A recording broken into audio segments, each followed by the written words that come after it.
아직도 생각하면 손 떨리는 일이 있어서 이렇게 사연을 보내게 되었습니다.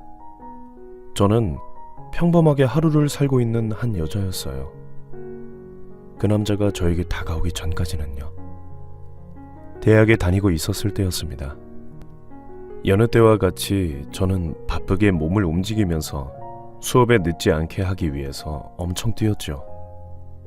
그때 갑자기 한 남자가 저의 어깨를 탁 잡는 거예요.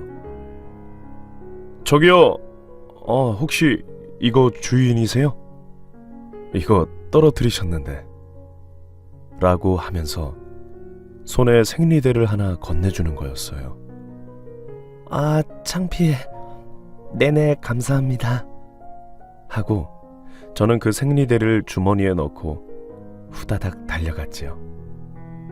어찌나 창피하던지요. 다시는 그 남자랑 얼굴을 마주치지 않게 하기 위해서 앞만 보고 정말 냅다 뛰었어요. 그렇게 헐레벌떡 강의실에 도착했는데 예상보다 교수님이 늦게 도착하신 겁니다. 저는 큰 한숨을 내뱉으면서 정말 다행이다 하고 숨을 내뱉고 있는데 갑자기 누군가 나지막히 안녕하세요 라고 말을 하는 겁니다. 저는 화들짝 놀라서 뭐야 하고 뒤를 돌아봤는데 앞불싸 아까 길에서 만난 저에게 그 여성용품을 건네준 남학생이었어요. 아까 민망하셨죠? 그런데 뭐 어때요? 그럴 수 있죠.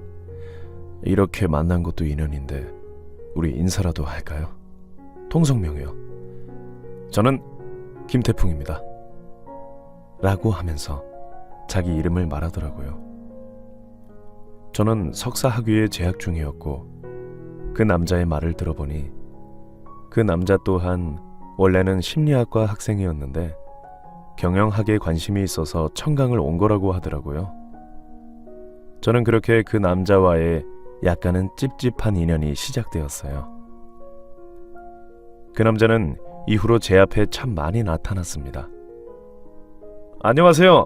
오늘 시간 있으시면 저랑 같이 점심 드시죠? 어머, 여기서 또 보네요. 오늘 저녁 드실래요? 하면서 우연으로 그 남자와 저 정말로 많이 마주쳤어요.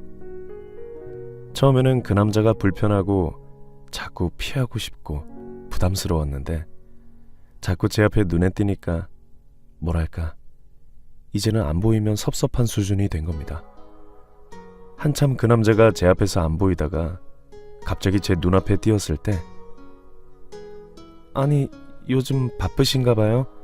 요즘은 청강하러 안 오세요? 라고 말을 했어요. 그러자 그 남자는 저 찾으신 거예요? 하면서 입꼬리를 싹 올리더라고요. 순간 소름이 돋은 저는 뭐지 싶었죠. 그때부터 그 남자가 저에게 본격적으로 대시를 하더라고요.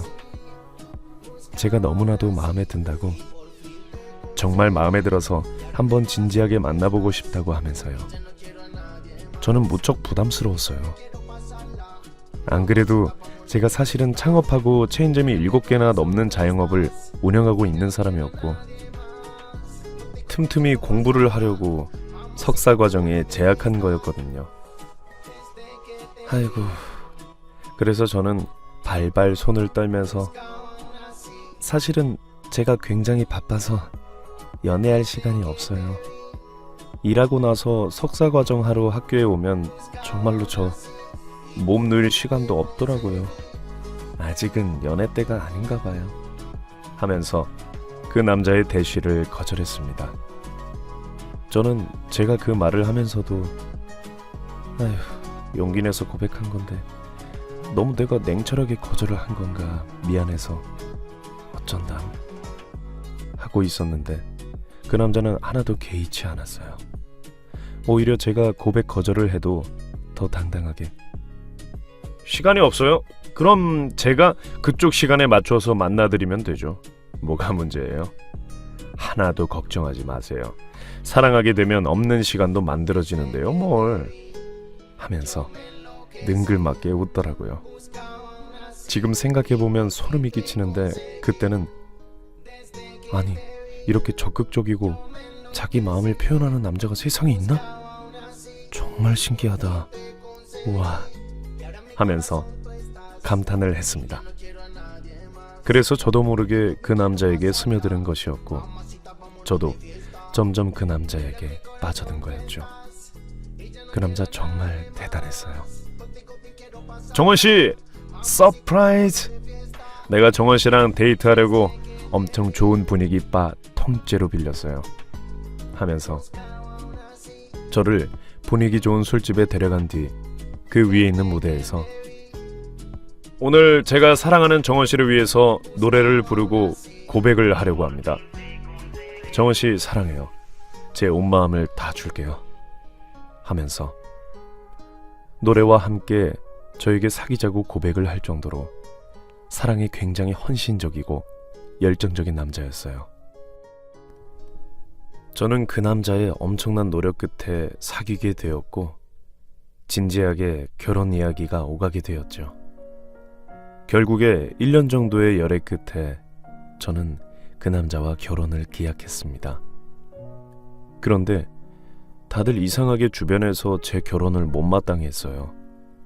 저희 엄마는 김사위가 참 좋은 사람인 것 같긴 해도 엄마는 이상하게 뭔가 마음에 걸린다. 정말 김사위 다 조건도 좋고 인물도 좋고 키도 훤칠하고 성격도 좋은데 너무 완벽한데 이상하게 인간적으로 끌리지가 않아. 왜 이러는지 모르겠어. 정말로 하면서 묘하게 느낌이 이상하다고 말을 하거나 제 친구들도 야, 너 너무 성급하게 결혼하는 거 아니야? 그 남자 뭔가 이상하잖아. 뭐랄까 그냥 실체가 없는 느낌? 근데 그렇다고 해서 놓치기에는 너무 아깝긴 하다. 그 남자 되게 잘생기고 돈도 많고 집안도 잘 산다며. 에휴, 내가 질투가 나서 너 괜히 결혼하지 말라고 이런 나쁜 말 하는 건가? 하면서 말을 해줬죠.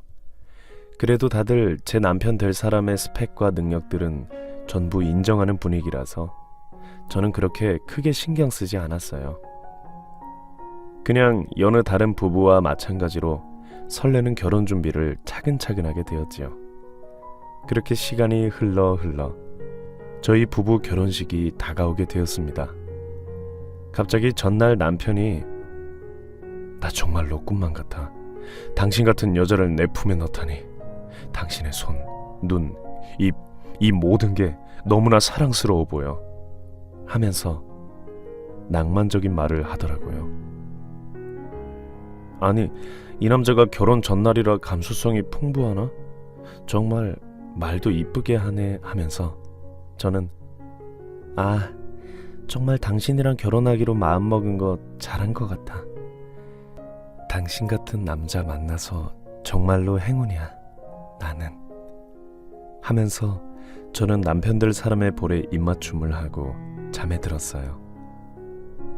아침에 새벽에 일찍 일어나서 저는 메이크업 하는 곳으로 가게 되었고 남편과 아내가 같은 곳에서 메이크업하면 결혼 생활이 순탄치 않다는 속설 때문에 남편과 남편의 부모님들은 저와는 다른 샵에서 분장을 하셨습니다.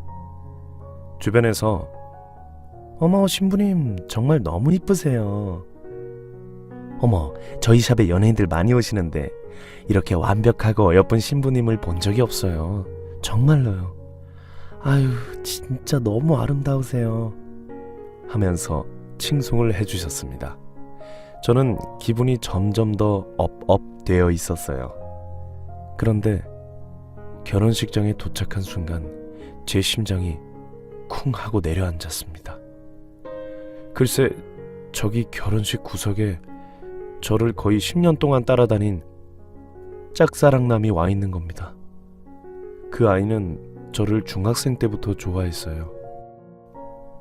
사실 저는 부모님도 없는 고아 출신인 아이였다가 초등학교 때 입양이 되어서 양부모님 밑에서 자란 아이였거든요. 그 누구보다 자신감도 없고 제 자신을 그리 좋아하지 않는 그냥 평범한 소녀였습니다.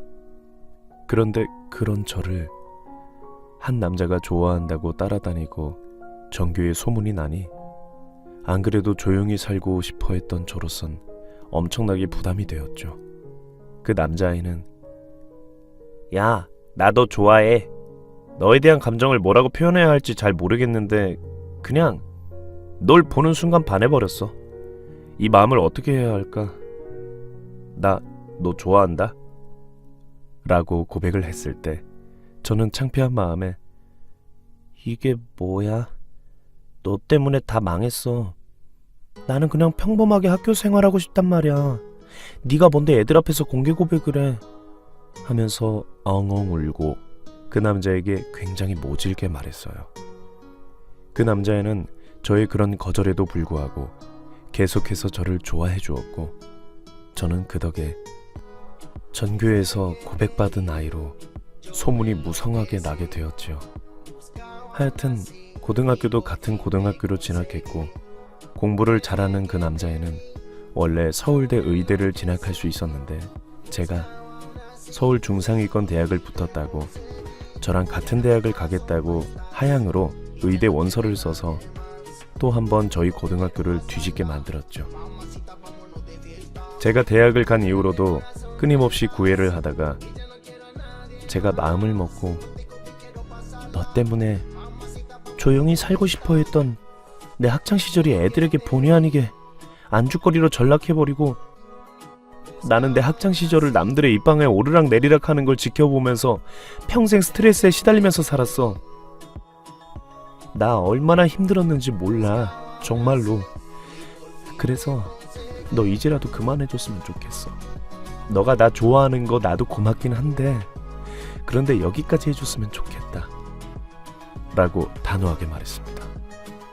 그 남자는 그제서야 미안하다, 널 좋아한 나의 마음이 너에게 상처를 줄 수 있을 거라고는 감히 상상도 못했어.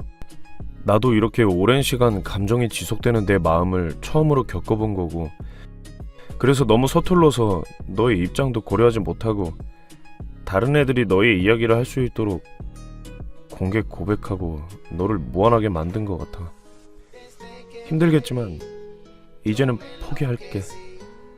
잘 살아라 라고 말을 한 뒤 그 뒤로 정말 제 앞에서 몇 년간 나타나지 않았어요.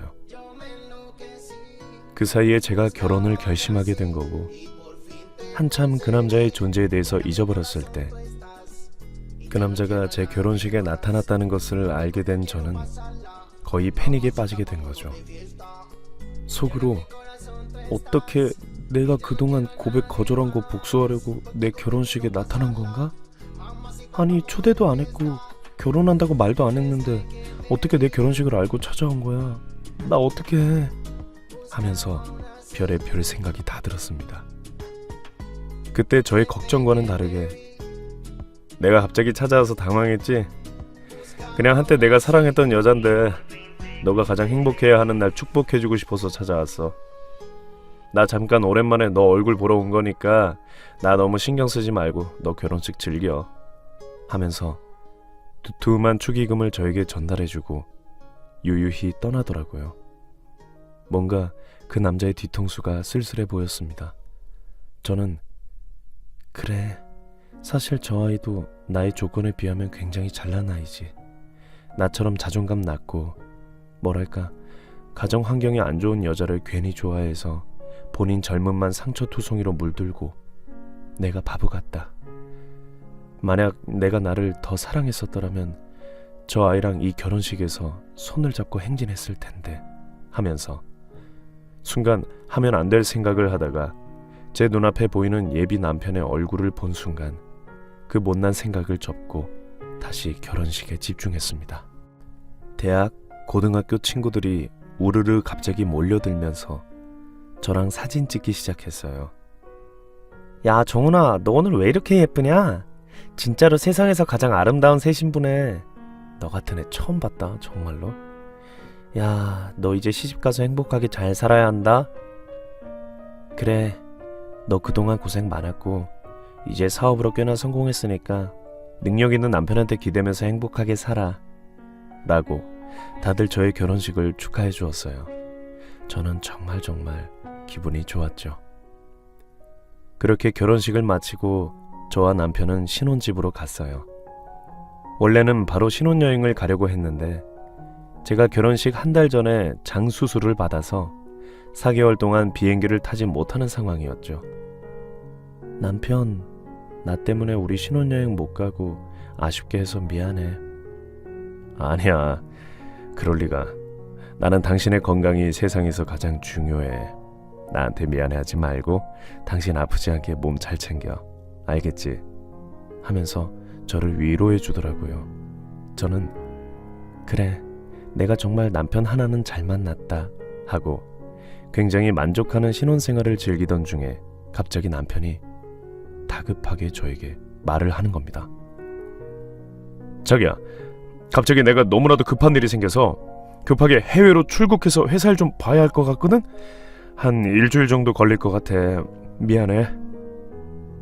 라고 하는 겁니다. 저는 너무 갑작스러워서 아니 자기야, 그게 무슨 소리야. 아니 갑자기 해외 출국이라니. 무슨 큰일이라도 생긴 거야? 내가 재정 담당 부서잖아. 그런데 내가 전적으로 담당하는 일본 거래 회계장부에 빵꾸가 나서 내가 책임자로 가서 확인을 해야 한대. 이렇게 급하게 알려줘서 나도 너무 당황스럽네. 라고 하는 겁니다. 결혼한 지 며칠 되지도 않았는데 출국이라뇨. 저는 당황스러웠지만 그래도 회사 일이니까 어쩔 수 없다라고 생각을 하고 남편에게 그래, 알겠어. 어쩔 수 없지. 잘 다녀와. 조심하고. 라고 말을 한 뒤에 공항까지 제가 데려다 주었어요. 남편 출국하는 거 지켜보려고 했는데 자기야, 나 기다리지 말고 알아서 출국할 테니까 빨리 서울로 가세요. 지금 가야지 안 막혀. 응? 하면서 저를 자꾸 집으로 보내려고 하더라고요. 저는 그때까지는 몰랐어요. 그 남자의 실체를요. 그냥 나를 지극하게 아껴서 빨리 집에 가서 쉬게 만들려고 하는구나 싶었습니다. 그렇게 저는 그날 그냥 집에 가게 되었고 휴식을 취하고 있었어요. 평화롭고 한적한 하루를 보내고 있던 도중에 갑자기 제 핸드폰으로 모르는 전화가 걸려온 겁니다.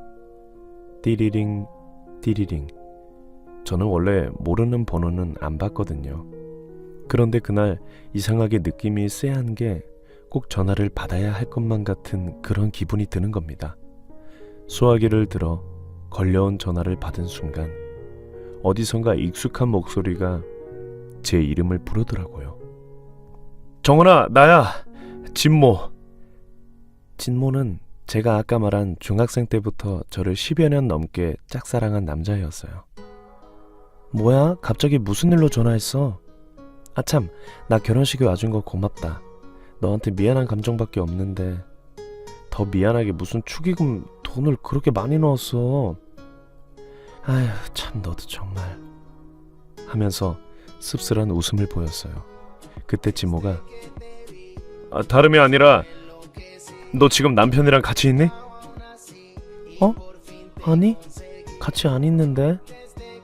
라고 말을 하니 진모는 내가 너 결혼식에 가서 화장실 안에서 볼일을 보는데 너 남편이 내 옆칸에 앉았거든.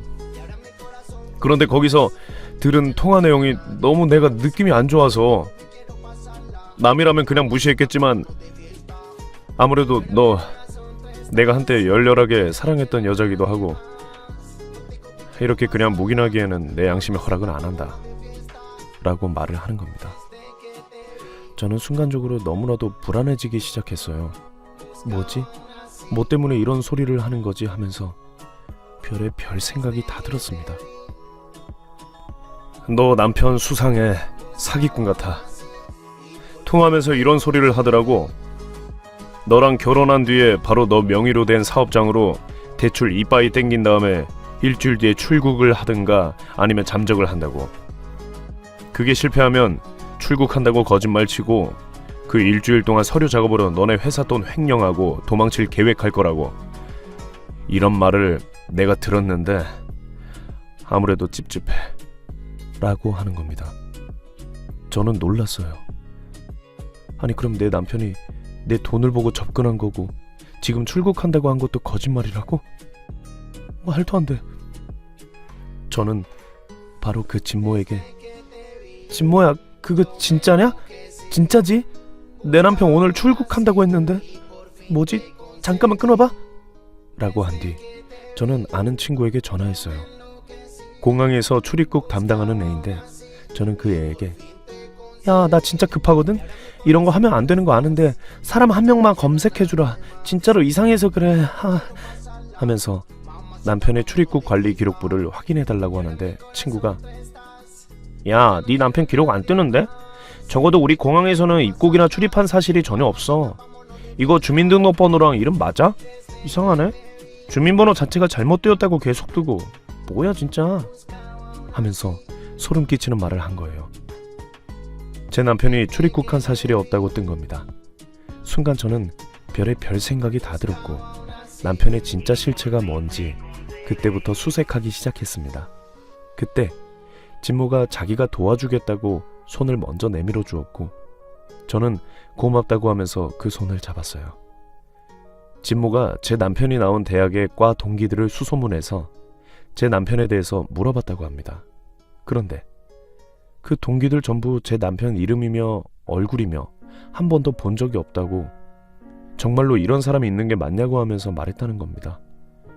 진모는 수소문에서 그 대학 그 동기 졸업식 사진을 구했고 그 안에서도 제 남편의 얼굴은 발견할 수 없었어요. 점점 더 미궁으로 가게 되었고 저는 남편에게 연락을 해보았습니다. 자기야, 일본에서 일할 만해? 급한 서류는 잘 해결됐고? 라고 문자를 보냈어요. 진모는 정원아, 그 문자 다 보면 바로 나한테 연락해. 그 문자 온 시간 추적해서 네 남편 위치 파악할 수 있을 것 같아. 아는 친구가 화이트 에코로 일하는데 너 핸드폰 자기한테 건네주면 그 문자 온 거 추적해준대 라고 말한 거였고 저는 남편에게 문자가 오자마자 바로 진모에게 제 핸드폰을 건네었고 진모 친구를 통해서 남편의 진짜 위치를 파악하게 되었어요. 남편의 진짜 위치는 인천이었습니다. 인천의 모 공장단지 쪽에 있는 빌라의 지하실에서 문자가 온 것으로 확인이 되었고 저는 순간 심장이 쿵 떨어지는 듯 했어요. 그리고 바로 제 사업체 은행 관련 이슈들을 찾아보았어요. 알고 보니까 남편이 출국한다고 거짓말치기 며칠 전에 남편이 저의 인감도장이랑 통장을 가지고 은행에 가서 대출을 알아본 거였습니다. 풀 대출로 하면 얼마나 땡길 수 있냐부터 시작해서 담보대출까지 알아봤다고 하더라고요. 그런데 제 모든 재산은 제 사업체 법인으로 되어 있었기 때문에 대출이 쉽지 않았고 남편은 두 번째 계획으로 가게 된 거였죠. 제 개인 명의로 돈을 왕창 빌리고 잠적을 하려고요. 그래서 그거를 계획하기 위해서 일주일 동안 어디론가 숨어 있었던 거였습니다. 온몸에 소름이 끼쳤고 저는 저를 도와준 진모와 함께 남편이 있는 곳으로 추정되는 그 빌라에 들어간 순간 입을 다물 수 없었어요. 진모가 그 빌라 집주인에게 부탁을 해서 공용 열쇠를 빌렸고 그 열쇠를 따고 남편이 잠적해 있는 곳으로 추정되는 곳 지하실을 연 순간 벽 한쪽에 붙어있는 제가 나온 신문 기사부터 시작해서 엄청난 자료들 남편은 의도적으로 저에게 접근한 거였습니다. 그러니까 제가 고아 출신 명문대 자산가로 신문에 난 것을 보고 남편이 저를 상대로 사기극을 벌이려고 접근한 거였어요. 아니 어떻게 이럴 수가 있지 싶었습니다. 이건 아니라고 소리치고 싶었어요. 그래서 남편은 청강생이라고 거짓말을 치고 우연을 가장하여 제 눈앞에 띈 거고 저에게 은근한 대시를 하면서 자기가 유능하고 능력도 있는 남자니까 자기한테 오라고 어필을 한 거였습니다. 저는 그것도 모르고 남편의 속임수에 홀라당 빠져버린 거였죠. 어떡해, 너가 나한테 이렇게 뒤통수를 칠 수 있어? 어떡해? 하면서 저는 고함을 질렀습니다. 그때 진모가 저를 붙잡고 정은아, 정신 차려. 너 여기서 무너지면 안 돼. 왜 너가 좌절해? 언제나 너의 곁엔 내가 있잖아. 절대로 지금 여기서 무너지면 안 되니까 울지 말고 빨리 네 남편 감옥에 넣자. 그리고 우리 여기 계속 있으면 위험할 것 같으니까 일단 내 차 안으로 들어와. 하면서 저를 차 안으로 데리고 갔어요. 저는 거친 숨을 씩씩 내뱉으면서 참을 수 없는 분노를 토했습니다. 의사인 진모는 자기가 아는 형사분에게 이 상황을 말하고 형사분은 바로 제 남편의 신원을 조회하게 되었어요. 그때 진모가 야, 네 남편 10여 년 전에 사망 처리된 사람이라고 뜬다는데? 라고 말을 하는 겁니다. 그게 뭔 소리야? 그럼 내 남편 주민번호랑 이름 이런 게 다 거짓말이라고? 하면서 물었고 진모는 형사님이 신원 조회했는데 너가 알려준 네 남편 주민번호는 없는 번호고 실제로 너 남편은 10여 년 전에 실종신고당해서 5년 전에 실종 선고해서 이제 죽은 사람 처리됐대. 그리고 사망 처리돼서 그때 네 남편의 진짜 아내, 그 당시 아내가 보험금 17억을 가지고 갔고 라고 말을 하는 겁니다. 저는 이해가 안 됐어요. 그러니까 내 남편이 원래는 결혼한 유부남이었는데 10여 년 전에 실종이 되었고 5년 뒤에 사망 처리가 되어서 내 남편의 아내가 보험금을 가졌고 그 사람이 다른 사람의 명의를 가지고 살면서 나한테 접근했다 이 말이지? 라고 하니 진모는 그래 맞아. 어떻게 이런 일이 있냐? 아니 어떻게 이런 놈이 너에게 접근을 한 거냐? 하면서 손을 덜덜 떨었어요. 형사는 이거 보통 일 아닙니다. 이번에 안 그래도 실종 선고 악용해서 보험금 가로채고 남의 명의로 살다가 적발된 사람이 발견돼서 형사 재판에 넘어갔는데 우리 형사 쪽에서도 이런 사례를 보고 받고 관련 수사에 총력을 기울이고 있거든요. 이번 사건에 대해서 저희도 좀 자세히 수사를 해봐야 할 것 같은데 이쪽으로 와주실 수 있겠습니까? 하면서 저에게 수사 협조를 부탁한 거였어요. 저는 이 모든 것들이 거짓말 같았습니다. 서울로 가서 진모와 함께 이 모든 상황을 형사분께 말씀드리고 형사분은 한숨을 푹 내쉬더니 아무래도 사기 결혼을 당하신 것 같습니다. 지금 수법이 아마도 남편분께서 일주일 동안 출장을 간다고 거짓말치고 그쪽 핸드폰 복제, 통장, 민증 이런 것들을 모두 복제해서 개인으로 은행 대출을 받거나 보험을 들어서 돈을 왕창 뽑은 다음에 다시 잠적하려고 시간을 벌기 위해서 출장을 간다고 거짓말친 것 같아요. 일이 더 커지기 전에 소장 작성하고 검사한테 구속영장 청구받아서 바로 잡으러 가야겠습니다. 라고 말을 하는 겁니다. 제가 그 자리에서 충격을 받아 쓰러지고 의사인 진모가 저를 업고 자기 병원으로 가서 저에게 수액을 놔주었어요. 진모는 정원아, 나는 너가 그저 행복하길 바랬는데 옆에서 너만 바라보는 남자가 있는데 너는 하면서 제가 눈을 감고 있는 동안 눈물을 흘리며 제 손에 자기 얼굴을 파묻더라고요. 저는 그 순간 너무나 제 자신이 바보 같았습니다. 속으로 그래 정원아, 너를 이렇게 사랑해주고 너의 있는 모습 그대로 좋아해주는 남자가 있었는데 넌 도대체 왜 이렇게 한눈을 판 거야? 하면서 한숨을 푹 쉬고 눈을 떴어요. 진모야, 나 도와줘서 고마워. 만약에 너가 아니었다면 나는 이미 너무나도 절망스러워서 극단적 선택을 했을 거야. 이 사건만 마무리되면 너에게 꼭 마음의 빚을 갚을게 라고 말을 했어요. 그리고 며칠 뒤 형사님께서 연락이 왔습니다. 정원씨, 그놈 자식 인천 공장 쪽에서 발견했습니다. 이놈 대단하네. 완전 다른 사람 명의로 살면서 정원씨랑 비슷한 여자들한테 달콤한 말로 살살 달래면서 엄청나게 많은 여자들이랑 결혼하고 돈 빼돌리고 그 집안 풍비 박살내고 도망자 인생 살았어. 이놈 자식 빼돌린 돈 금괴로 바꿔서 지 진짜 와이프 명의로 된 작은 인천 땅 뒤뜰에 금괴 묻어버리다가 우리한테 걸렸어. 라고 말을 하는 겁니다. 알고 보니까 남편 놈이 실종 신고 후에 사망 처리한 것도 돈이 궁해서 돈을 좀 묵돈을 땡기려고 자기 아내랑 짜고 치고 보험사에 사망 처리하려고 그런 짓을 벌인 거였어요.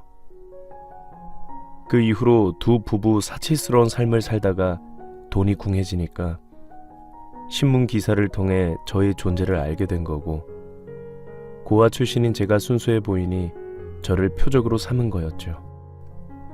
그때 형사님이 출동해서 남편 놈을 잡았던 실시간 중계가 담긴 영상을 저에게 보내주었는데 아주 가관이더라고요. 남편은 당신 뭔데? 나는 죄가 없어요. 나는 당신들이 찾는 그 사람이 아니라고! 하면서 고함을 지르고 옆에 있던 출동 대원들이 저항하는 남편을 잡았어요. 그런데 그때 남편이 갑자기 가발이 벗겨지면서 가운데가 헝 비어버린 머리가 드러난 겁니다. 까까머리, 고속도로가 나버린 머리였어요. 그때 남편이 아이 씨팔! 하면서 소리를 지르고 형사들도 갑자기 빵 터지면서 아주 가지가지 하는군요 하면서 비웃음을 쳤지요.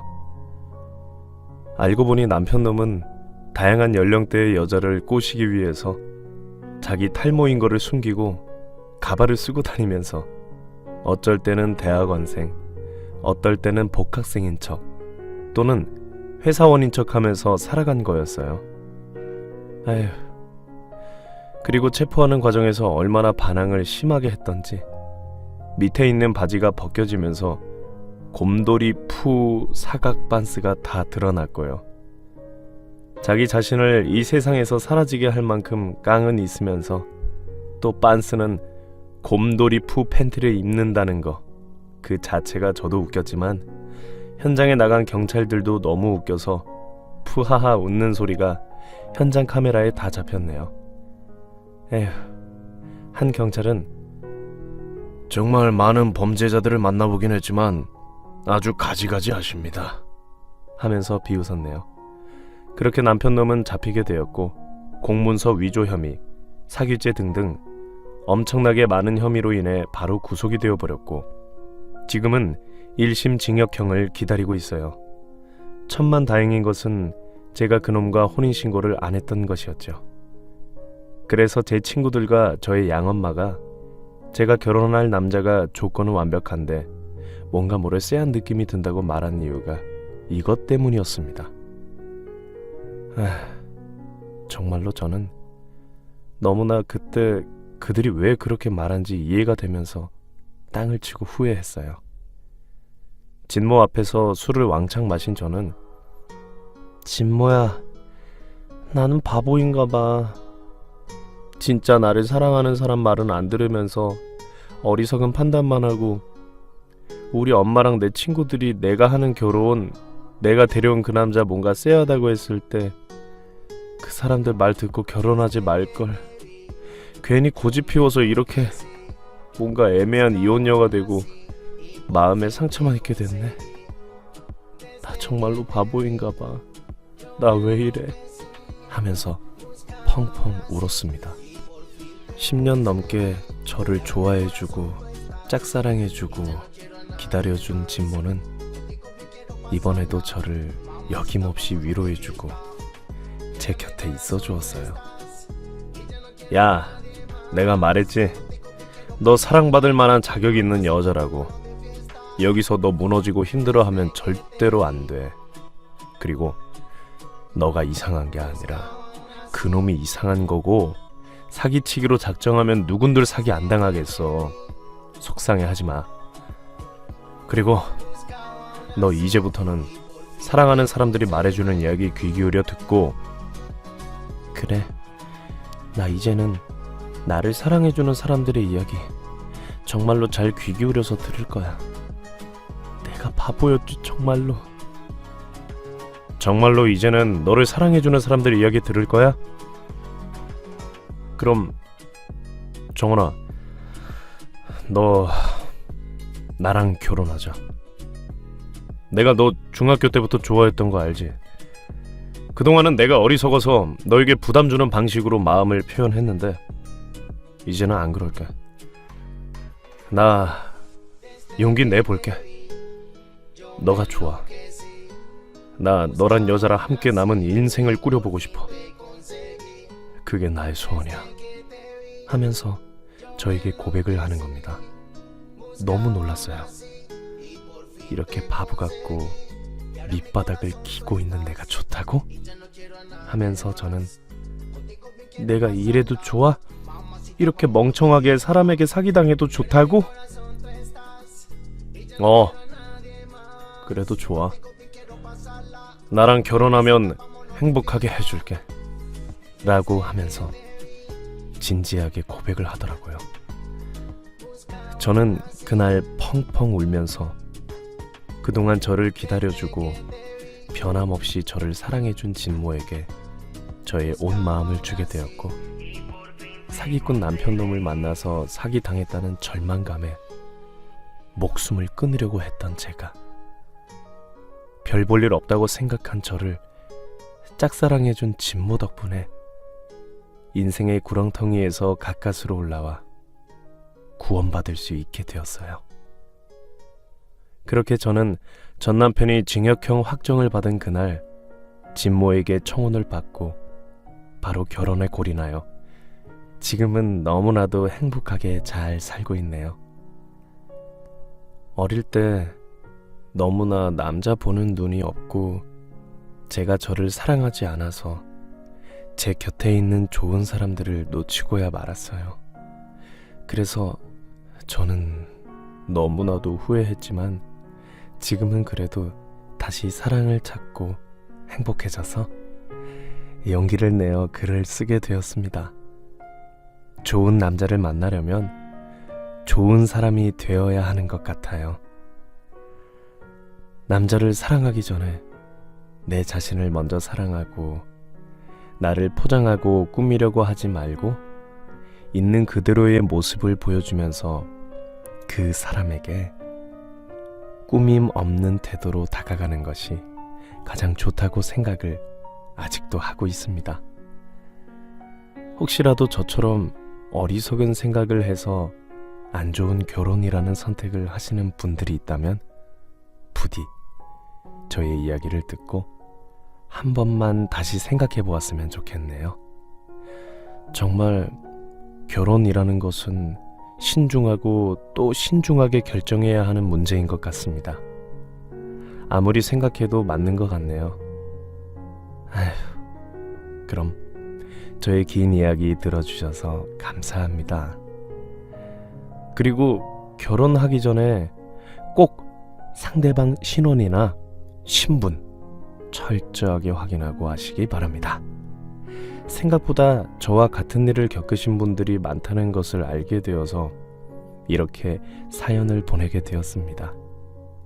여러분들은 부디 저처럼 사기 결혼 안 당하시고 행복하게 하루하루 잘 사셨으면 좋겠어요. 그럼 저는 여기서 사연을 마무리하겠습니다. 감사합니다. 여러분들 오늘도 행복하시고 항상 건강하세요. 그리고 주변 사람들 나에게 잘해주고 사랑해주는 사람들 한 번 더 챙기시길 바랍니다. 저도 이 글을 쓰면서 우리 진모, 저를 사랑해주고 기다려준 진모, 남편이 많이 생각나네요. 오늘 퇴근하면 맛있는 저녁 차려줘야겠네요.